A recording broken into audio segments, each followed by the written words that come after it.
Shalom, and welcome to Parsha Highlights and Insights. This is Rabbi Fischer.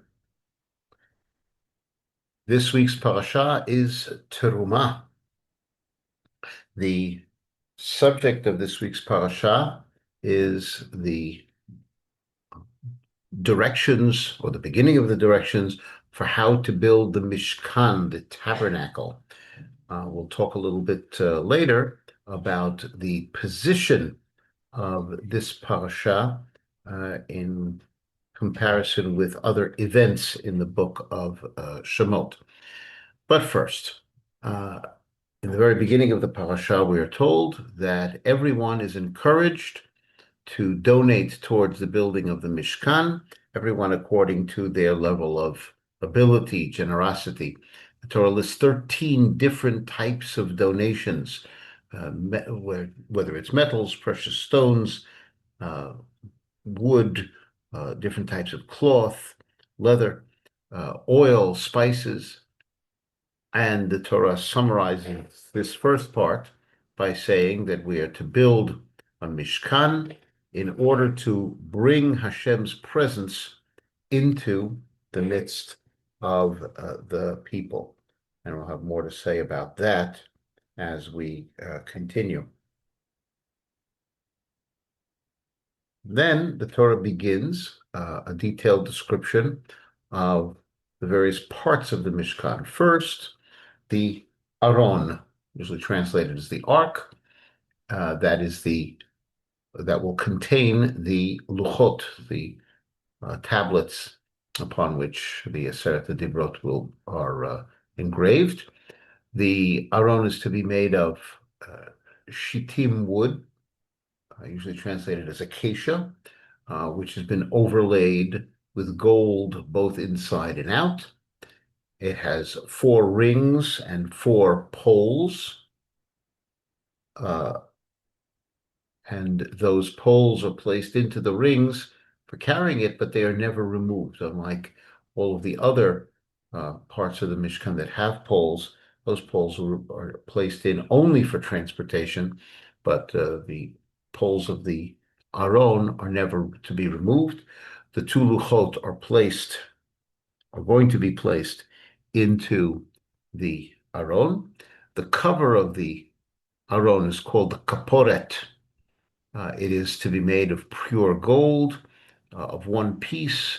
There are cheruvim, which is a type of angel, on the top of the kaporet with their wings extending.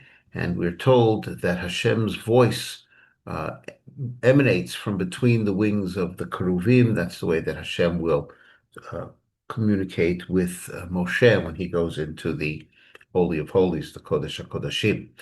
The next part of the Mishkan that's described is the Shulchan, the table, and its utensils. It is also made of shittim wood overlaid with gold, but it's not a flat table. It has shelves of a sort, and on those shelves are to be placed the 12 loaves of special bread known as the Lechem HaPanim, um, that represent the 12 tribes. The next thing that is described is the menorah, usually translated as a candelabrum, the 7 branches. It's to be made of one piece of pure solid gold. It has 7 branches, and it has various other additional utensils also made from gold. Then we're told about the Mishkan itself, the Mishkan tent, the curtains and the coverings of the Mishkan tent. There are 10 curtains, 5 curtains that are joined together, and then another 5 curtains that are joined together. They're made of a combination of different kinds of thread. Also, there's kruvim design woven into the fabric, and it has loops and fasteners in order to join everything together. And then also we have the different types of coverings of the Mishkan. First, there are 11 curtains that go over the top, a group of 5, and then a group of 6. There are loops and fasteners to join them together. And there is a part of those curtains, the coverings, that overhang at the back. Then there's another cover on top of that, and that's made of ram skins that have been dyed red, and yet another of the skins of the tachash. It's possible that we're talking about two additional coverings or one cover made of two different materials that are brought together. The tachash is a creature that is described as having many colors, and it would seem that it's a creature that only existed at that time. Then we're told about the parts that hold up those curtains of the Mishkan, boards, sockets, and bolts. Again, the boards are made of shittim wood overlaid with gold.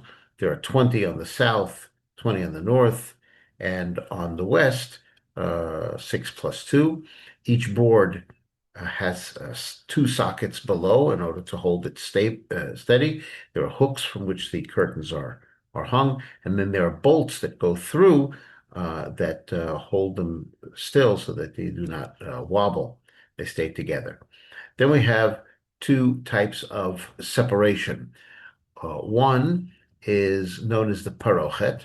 This is a separation curtain that divides the Mishkan itself into its two areas between the Holy of Holies and the holy area. The parochet itself is made of a combination of threads. The kruvim designs are woven into the fabric.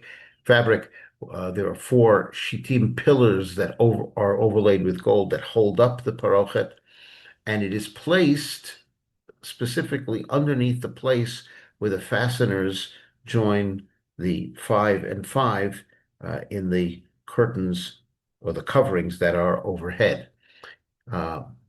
There are four silver sockets that hold everything up and hooks for everything to hang from.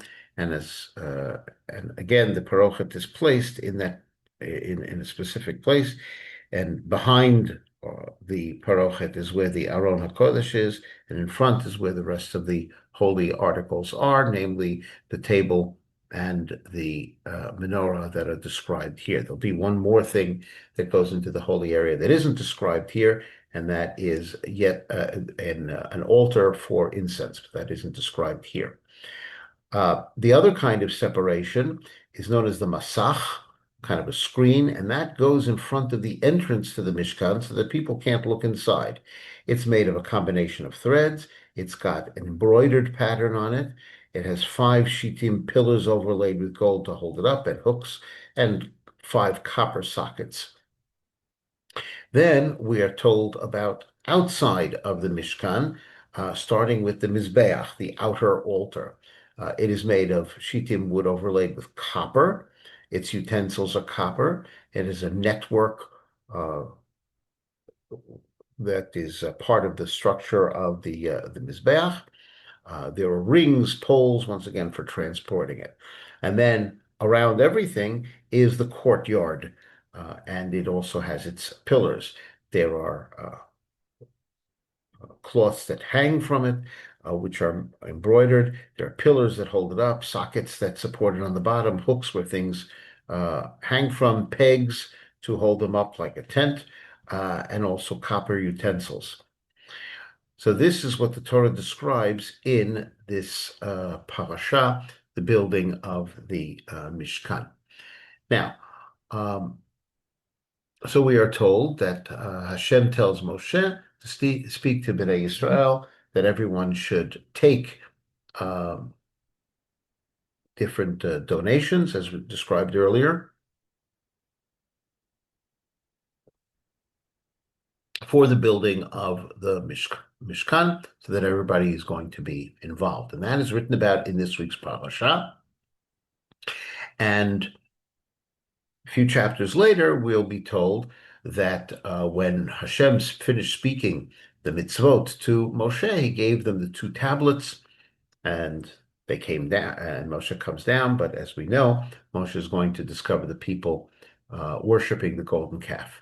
There's a fundamental question that, or disagreement about the sequence of events, the actual sequence of events between Rashi and the Ramban. Rashi understands, based on Chazal, that the Torah is not always in chronological order. And the fact is that the incident of the golden calf actually happened before the command to build the Mishkan. And he goes through the chronology. Um, Moshe goes up right after the holiday of Shavuot, comes down 40 days later, which is the 17th of Tammuz. That's when he breaks the tablets because he discovered the golden calf. And then he goes back up in order to obtain forgiveness. And that forgiveness happens not at the end of one more set of 40 days, but two more sets of 40 days. And when he comes down for the final time, that is Yom Kippur, the 10th day of the month of Tishrei. And it's only after that, says Rashi, based on Chazal, that the commandment to build the Mishkan was given, and they worked on it, and then eventually dedicated the Mishkan on the first day of Nisan, just 2 weeks shy of the first anniversary of the Exodus. But according to Rashi, even though the Mishkan is talked about here, it doesn't actually happen until later on, and what underlies Rashi's perspective is that the purpose of the Mishkan is to serve as a kind of an atonement for the sin of the golden calf, but it's placed in the Torah earlier just to, if you might say, console us that we know that Hashem will make it possible for uh, the repair to take place, and it's already in the pipeline. The repair for the sin is prepared beforehand. But the fact is that they were only given the commandment afterwards. That's according to Rashi, because the Torah isn't always in consecutive order. According to the Ramban, this principle that the Torah is not always in consecutive order, ein mukdam u'muchal b'Torah, is a principle that is only to be invoked when there is no choice. And he says there is a choice here. It is possible to read the events in the book of Shemot in sequence. According to the Ramban, after Hashem gives the Aseret Dibrot, the Decalogue, speaking to them face to face, then some more commandments, as we have in last week's Parsha, Mishpatim, and then they accepted all of the mitzvot, so they entered into the covenant. And then, because they have accepted the covenant, according to the Ramban, one of the things that they accept, or that they are told to accept, is now build a sanctuary to Hashem. So according to the Ramban, the events occurred in the order in which they are written in the Torah, which also means that the purpose of the Mishkan is not fundamentally as an atonement for the Chet HaEgel, the sin of the golden calf, because it hadn't happened yet, but rather the purpose is to make the events of Har Sinai, the revelation of Hashem's presence on Har Sinai, an ongoing experience. That just as Bnei Israel encamped around Har Sinai with Hashem speaking to them, so similarly they will have a Mishkan, which they will carry with them, a kind of a portable Sinai, if you will, where Hashem's presence will connect with them. That, he says, is the purpose.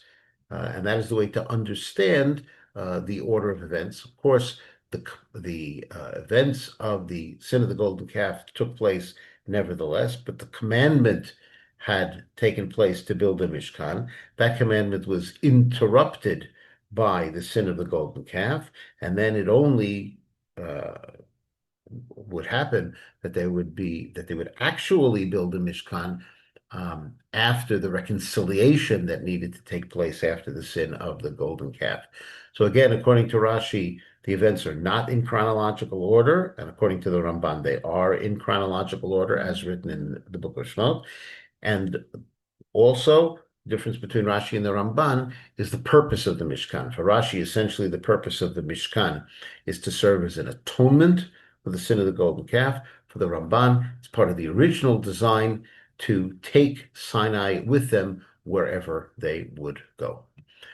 I thank you very much for joining me in this exploration of Parashat Terumah. This has been Rabbi Avraham Fischer for Parsha Highlights and Insights, saying Shalom.